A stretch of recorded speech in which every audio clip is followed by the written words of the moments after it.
La Bienal de Cuenca, lo mejor o lo peor de este año. Luego de la crisis vivida por todo el sector cultural, es decir, no solo por los artistas visuales, sino por los artistas de todas las áreas, lo ocurrido en este 2021 sin duda ha sido algo positivo, pues se reabrieron los museos, las galerías de arte y en general los espacios en los que se promueve la producción artística. La situación actual ha sido en general positiva, aunque no sea exactamente la mejor, pues los artistas siempre estamos en una situación complicada, en particular en países como el Ecuador, en los cuales no existen muchos espacios de exposición y donde el mercado del arte es también bastante limitado. Para hacer este video, inicialmente yo pensé en viajar a la ciudad de Cuenca, con la finalidad de ver en persona las obras y poder a partir de allí hacer un comentario. Pero luego recordé que desde hace ya muchos años esta Bienal se planteó poner en práctica un modelo conceptual, pasando a ser entonces una Bienal de arte contemporáneo y ya no de pintura. Es por ello que no era entonces necesario que yo fuese a la ciudad de Cuenca. No hace falta ver ninguna obra si lo fundamental es el concepto. La 15ª edición de la Bienal de Cuenca tuvo inicio el 10 de diciembre del presente año y estuvo a cargo de la comisaria de arte española, Blanca de la Torre. La directora de la Bienal, Katia Casar, ya anticipaba en una entrevista del 10 de junio del 2020 en Diario El Comercio que la Bienal iba a tener un formato diferente debido a la situación de crisis generalizada que afectaba también al sector cultural. Dijo en aquella entrevista: el mundo no está para megaproducciones. Dijo también, y para justificar la realización de la Bienal a pesar de la situación complicada, que el arte sostiene a la humanidad y que se ha demostrado que después de las grandes crisis el arte puede servir para sanar traumas. Realmente yo quisiera ver cuáles son los estudios que han demostrado que el arte sirve para sanar traumas. A menos que Katia Casar crea que el arte es alguna forma de terapia, no veo cómo este podría servir para curar traumas o sanar heridas. El arte no tiene absolutamente nada que ver con la psicoterapia, la mediación, la resolución de conflictos o cualquier otra cosa parecida. El arte es una forma de producción del objeto estético a cargo de los artistas y punto final. Algo muy aparte es el arte terapia que se utiliza incluso en los hospicios para manejar a pacientes con trastornos mentales, pero este tipo de arte no tiene ningún enfoque en lo estético. Casar ya anticipaba que la Bienal tendría un nuevo formato y que sería austera, es decir, que habría una reducción de gastos. Es entonces en este contexto que la directiva de esta institución escogió a la curadora española Blanca de la Torre. Pero ¿quién es Blanca de la Torre?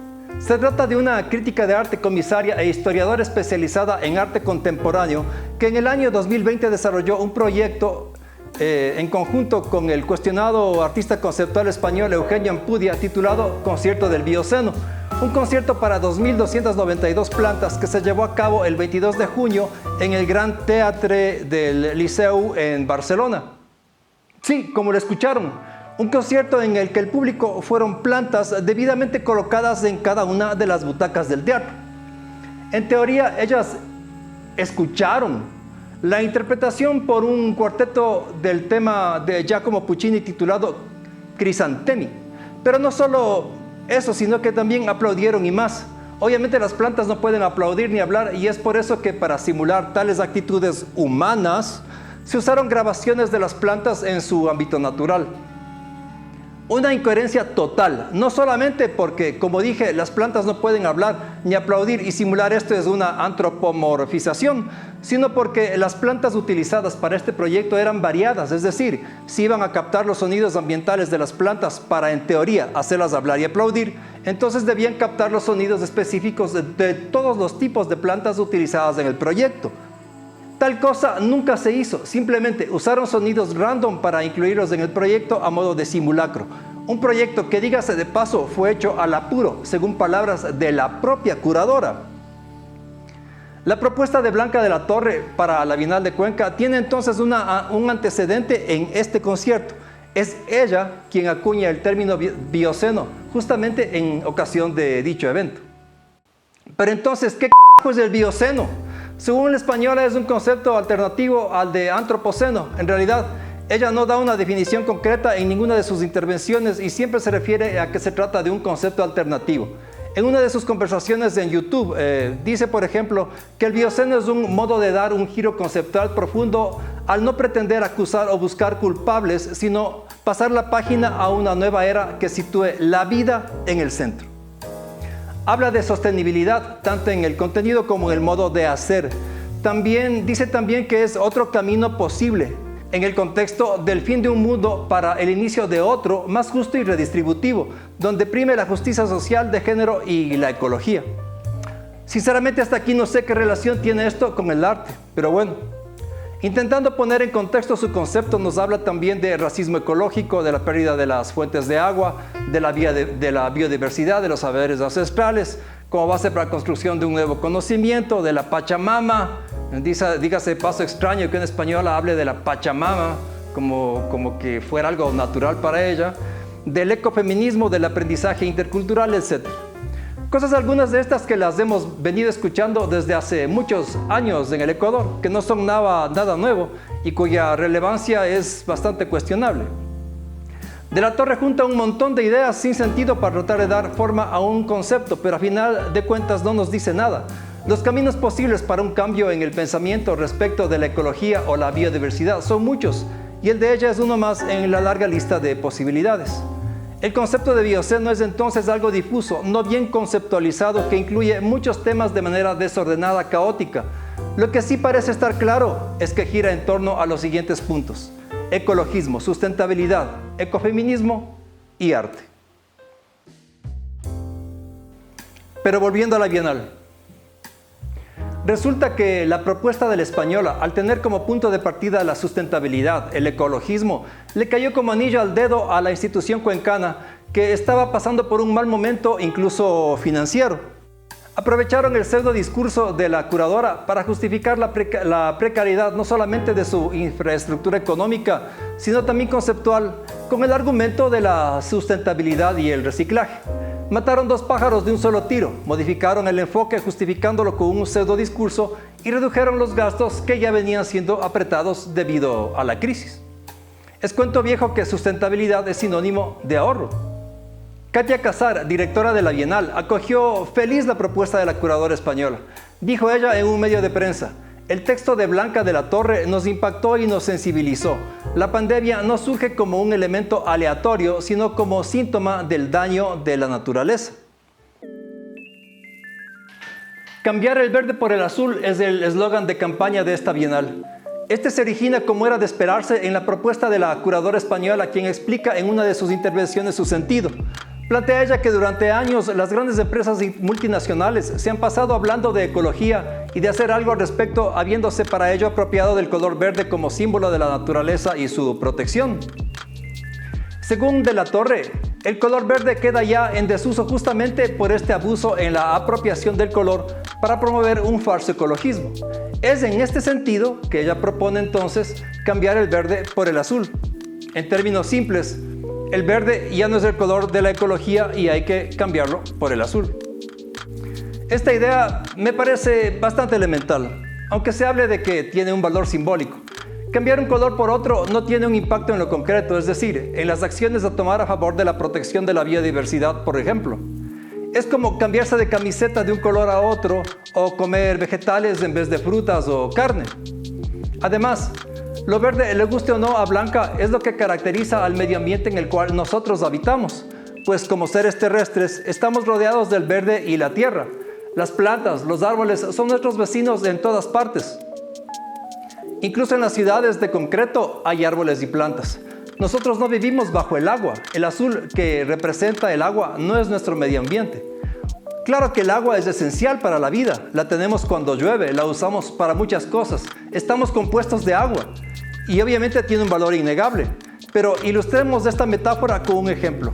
Imaginemos que desde mañana todo lo verde desaparece y tenemos, en vez de ello, lo azul, es decir, el agua. ¿Qué ocurriría con nosotros? Respecto de la aplicación de sus teorías ya en la práctica, es decir, en la puesta en marcha de la Bienal de Cuenca, no solo ella, sino también Katia Casar argumentan que con el fin de que sea una Bienal sustentable, se reciclaron materiales, se realizaron las obras in situ, evitando lo más posible la importación de las obras, se disminuyó el número de participantes y se incluyó a más mujeres. En un artículo sobre el tema publicado en la revista Diners se dice lo siguiente: en esta edición de la Bienal se alquila en lugar de comprar, se selecciona materiales amigables con el medio ambiente para la producción y la exhibición de obras. Se ha planteado la reutilización de mobiliario y equipos. También han puesto énfasis en la producción de las obras in situ para activar la economía local. Como ocurre siempre con el así denominado arte contemporáneo, esta bienal no se explica por sí misma y es por ello que necesita de una curadora con el fin de que ésta dé forma a toda una teoría que explique el sentido del proyecto. Pero como hemos visto, ella no tiene un argumento sólido, pues ni siquiera nos dice con claridad qué es el bioceno. Al parecer retoma un concepto que sí ha sido analizado y definido y que es el de la biocenosis. Pero de la biocenosis al bioceno hay un camino muy largo. De hecho, es tan largo que no sabemos que el bioceno es un concierto para más de 2000 plantas o reciclar materiales para una bienal. Para ser sostenible, la Bienal de Cuenca no necesitaba en absoluto del discurso quimérico de Blanca de la Torre y sus acólitos. Simplemente lo que debían hacer era reducir, reciclar y reusar. No hay nada de misterioso en esto y lo puede hacer cualquiera sin hacer muchos análisis ni escribir libros o gastar cientos de miles de dólares en publicidad, infraestructura y sueldos. A propósito, ¿De la Torre participó gratis en la Bienal o cobró algo? Pues para ser coherente debió haberlo hecho gratis. Otro punto que no es coherente es el del ecofeminismo.